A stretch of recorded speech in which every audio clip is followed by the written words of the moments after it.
This video is brought to you by CoolStuffInc.com, the best online retailer for Magic the Gathering singles and sealed product.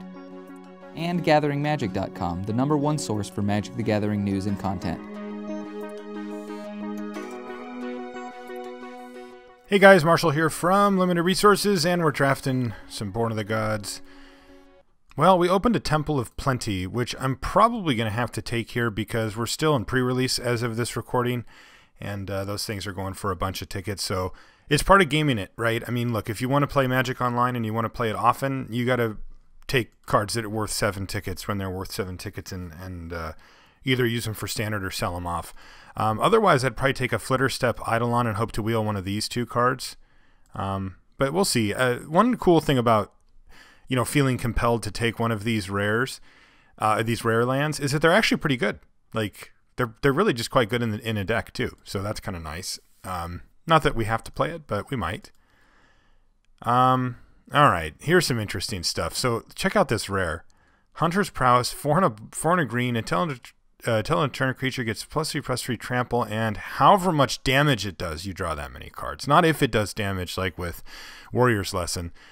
I'm going to take it. I just think this card's just a huge blowout generally. Like, you have to be careful. Otherwise, I'd probably take Shrike Haryp, something like that. But I'm going to take Hunter's Prowess because I can just see this card just getting out of hand. I mean, that is insane. Even though it's a sorcery, it's not a combat trick. It's not going to save your creature.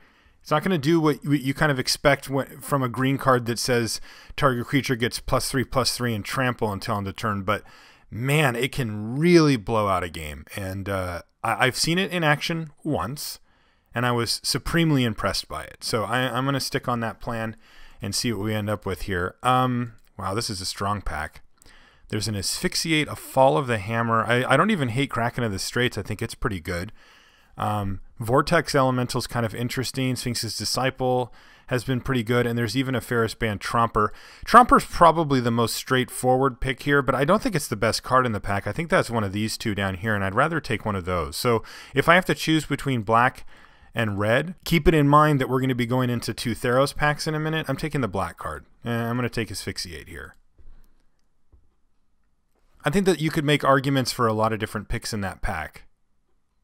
But, yeah, I think one of the keys to thinking about drafting a new set, relatively new, is what do I get in the next 2 packs? And, well, we know. I mean, we have like a very good feel for what we're getting in the next 2 packs. And that means that we can sort of shift our picks tiebreaker style away. There's a Bolt of Keranos, again, kind of late, but we have good options here. Swordwise Centaur, Graverobber Spider, and Snake of the Golden Grove all kind of pull their weight here for sure. I think that it's between the Swordwise Centaur and the Graverobber Spider for me, and I think I'm going to go with the Spider. I like the Centaur, but I think it's more likely to wheel, and since we're already in green-black, the Spider's going to slot in quite nicely, and it works well with both of the cards that we have. We can fire off Hunter's Prowess on it, and it's not going to die in combat, and we can get in there, and also it makes people not attack you, and that makes Asphyxiate better, so I like it. We're going to give it a shot. What do we have here? More good options. Nyxborn Wolf, Mortal's Resolve's okay. Mischief and Mayhem. I kind of view Mischief and Mayhem as like the really bad version of this Hunter's Prowess. I mean, that's a lot. Like, you got to respect 8 power and 8 toughness at haste speed, basically hitting the battlefield. The problem is the lack of evasion. You need to have an opening to hit this because it is a sorcery as well. So I'm not going to take it here. I'm going to take Nyxborn Wolf. I just think this card's super solid, and again, Hunter's Prowess, it's nice. What does this one do? This is where I can get stuff back. Target enchantment creature. All right, let's see if there's any other options for us. It doesn't really look like it. I think I am going to take Odunos River Trawler here. We will have a random white mana, and so far we have 1 enchantment creature. So we can get something back, and we'll probably have a few more. So I'm going to take the River Trawler, and I'm actually okay with that pick. It's a really neat card. Usually when they put an off color activated ability on the card, you have to just kind of read the card and be like, well, at least I get the first part. And the first part is usually just a creature, right? It's like, oh, it's a 2/2. Maybe it has haste or flying or something, but it doesn't you can't actually activate it. But with this one, you can. Like, you actually get a strong Enters the Battlefield effect sometimes, even though you can't pay. And I think that's really cool. I'm going to take a Swordwise Centaur here. I like it better than Snake of the Golden Grove, I think. So let's just take it. It's a really good blocker. It's a really nice attacker too. Just, if you turn to this thing, like, it can tussle with pretty much anything in the format at that point in the game. Wow. Shipped the goods. Now, I'm going to take this card.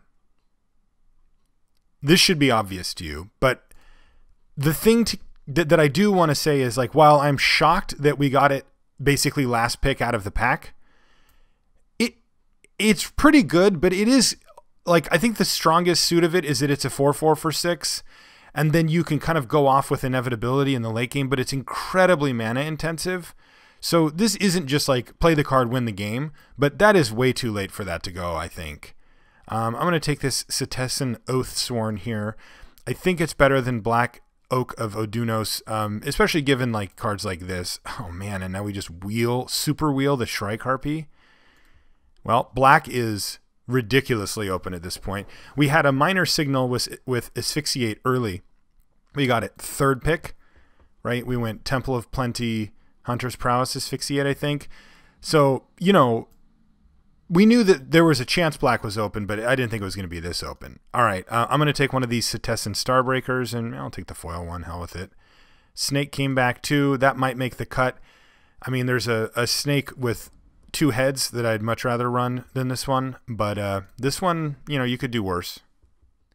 And we even get a Forsaken Drifters, which might or might not make the cut. It kind of depends on how many other combat tricks we get and that kind of thing.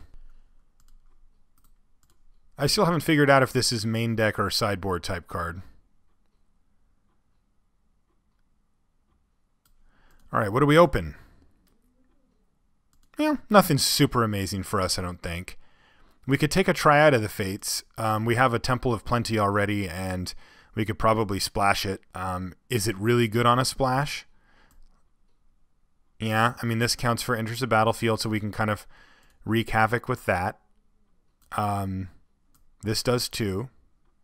River Trawler does too, so we can kind of go off a little bit. Maybe even this, that would be kind of funny. If we don't take it, what are we taking instead?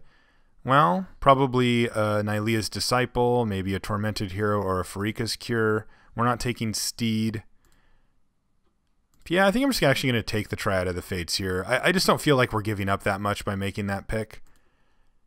And wow, this pack's bad for us. Holy crap. I'm actually just going to take a Traveler's Amulet. We could take an Agent of the Fates.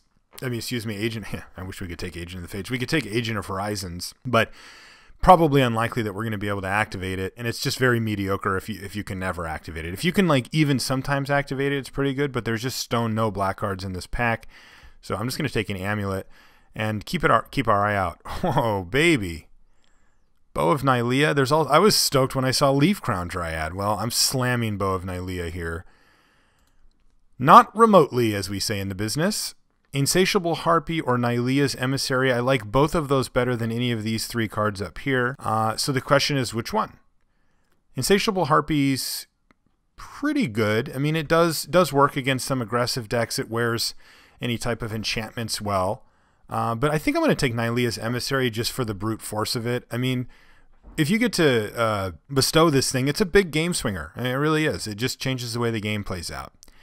All right, decision time. Nessian Courser or Lash of the Whip. I like Courser a lot better than Disciple here.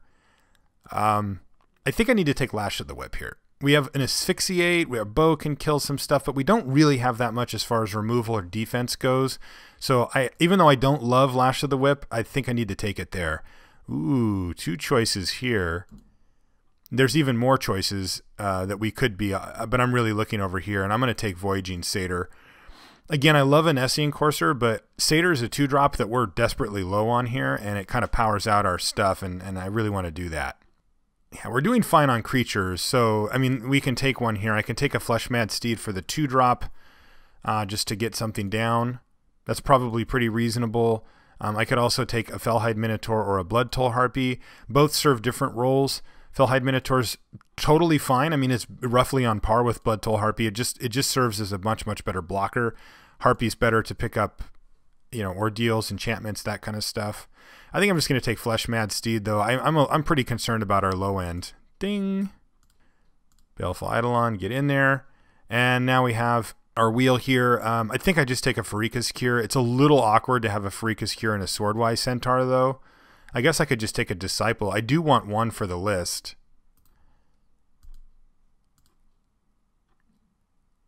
Cure is a better card for us. Yeah, I'll take the Pharika's Cure. I just want to make sure we have at least some minimal way to interact with our opponent's creatures. I would like to pick up one Nylea's Emissary, though. Probably going to end up hiding that. Or not Emissary, Disciple. In case we end up going off with Triad of Fates. This Setessan Oathsworn is looking pretty crappy. Oh, another thing I should keep in mind, too, is any enchantment creature we pick up. You know, this Baleful Eidolon is really great with River Trawler. Goes up a bit. So like when we have some tiebreaker picks like we did with Nylea's Emissary, it should go towards cards like that. Do I want a Warrior's Lesson? No, I don't think I do. I think I just want this. I've got the best Warrior's Lesson ever. And I'll take an Nylea's Presence all day there. That's easy. Hunt the Hunter. Fine for the board. Piper, no. And we get the... Somebody took a basic land over that Fellhide Minotaur. Okay. It's like this group of people have decided that they are not going to draft black, and I have decided the opposite, and I'm fine with that. Okay, third pack. Oh, man. Prognostic Sphinx, love that card, but can't do it here. So that leaves us with Leafcrown Dryad or Read the Bones. I love both of these cards. I really do. I think I'm going to take the Leafcrown Dryad here, though. I really do want to make sure we have an early game. I like our late game quite a bit. I think we're going to be in pretty good shape if we go deep here. But I don't want to get bum rushed by something here. And Leafcrown Dryad gives us the ability to stop early attacks by just casting it on turn 2, and it gives us the ability to blunt air assaults later by bestowing it. And I'm just going to take it for those reasons. Staunch-Hearted Warrior, Viper's Kiss, Sentry, or Time to Feed. I'm going to take a Time to Feed here. Yeah, I need to be able to kill stuff, basically. I want removal. Sentry of the Underworld coming back would be totally fine. Ooh, Ashen Rider go deep? Probably not. All right, there we go. The two-headed snake of my dreams. Ashen Rider's cool. Elmer's obviously sweet, but we're not splashing this. We don't really have any way to get it back right now, and I'm just going to slam a Nessian Asp here. That's pretty much the ideal card for us, I think. A Crowan Horse is interesting, though not particularly good in this deck, as we do really want to just get big stuff going at some point. So I'm not going to take it. I could take Vulpine Goliath, Ordeal of Nylea, or Savage Surge here. I don't think I want the Vulpine Goliath. I feel like our top end is fine. So do I want a real combat trick, like a removal-ish one, or do I just want an Ordeal that I can throw on something? I think I want a real combat trick here. I think it just works better with what we have going on here. Wow, this pack is sweet for us. Geez, Nemesis Immortal, Sip of Hemlock, Read the Bones. There's even an Ordeal that we're probably not running. Feel like we should take the Sip, but what do we have for removal here? We've got Pharika's Cure, kind of Baleful Eidolon, Asphyxiate, Time to Feed. Get out of here, you.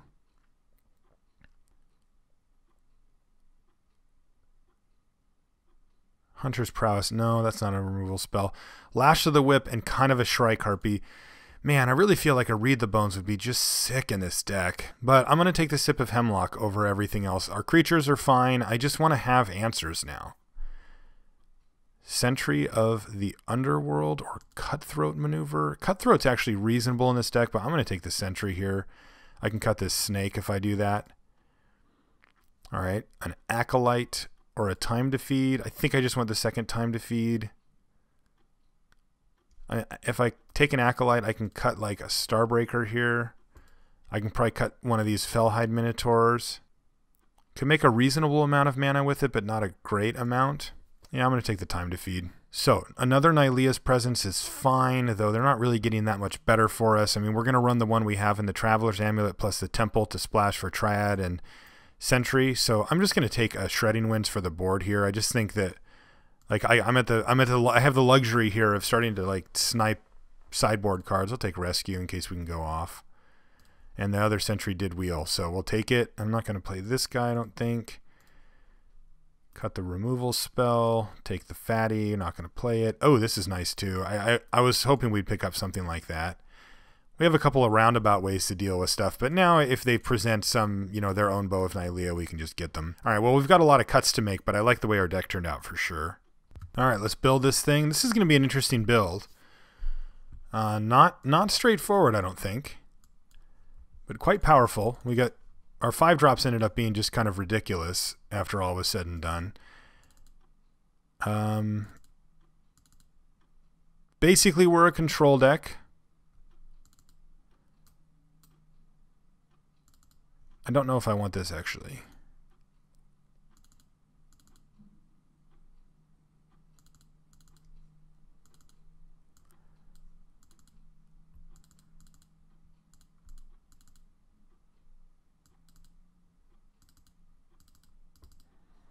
All right, that's 24, and this is pretty close to what we want to be doing, I think. Let's take a look at what our deck actually looks like. Savage Surge, that might get cut.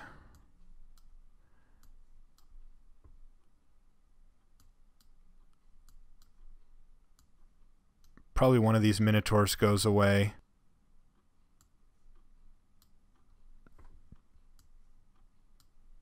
So this is what our deck looks like. We need to make one cut here. We have other options. This is not the only build that we could go with. We could play any of these things. We could play more top-end stuff, but I feel like our top-end's pretty sweet. We could play our second Time to Feed, though I don't think it's great in this deck. I just think it's okay. So I kind of want to wait on that. Deck's pretty mana hungry, so I'm definitely fine with going with 17 lands. We could play the other Nylea's Presence. I thought we had another one. Oh, I guess I didn't take that other one, did I? Well, we're going to play this Nylea's Presence. Nylea's Presence, Traveler's Amulet, which is going to sub in for a land probably. I might even just make it an 18, like a 17 land Amulet deck, though. Is going to give us access to these 2 Sentries and Triad of the Fates. So we're going to be pretty well locked down here. So I'm going to cut Savage Surge because that doesn't seem amazing. I might cut a Pharika's Cure as well. I can either cut Pharika's Cure or like a Fellhide Minotaur. I think both are reasonable cuts here. Let's see what Odunos River Trawler gets back. It gets back Leafcrown Dryad, Baleful Eidolon, Nyxborn Wolf, Nylea's Emissary. That's probably enough to run it. I wouldn't call that great, but that's probably enough to run it. So I think I'll cut one Minotaur here and go to like this. And then we'll play this thing, and a bunch of these. I think we need 1 Plains. And probably can get away with this because of our Voyaging Satyr. But yeah, this deck wants a lot of mana, and I think 17 land Amulet is going to be just fine. Yeah, our Voyaging Satyr and our Nylea's Presence probably push it. All right, let's see what this thing can do.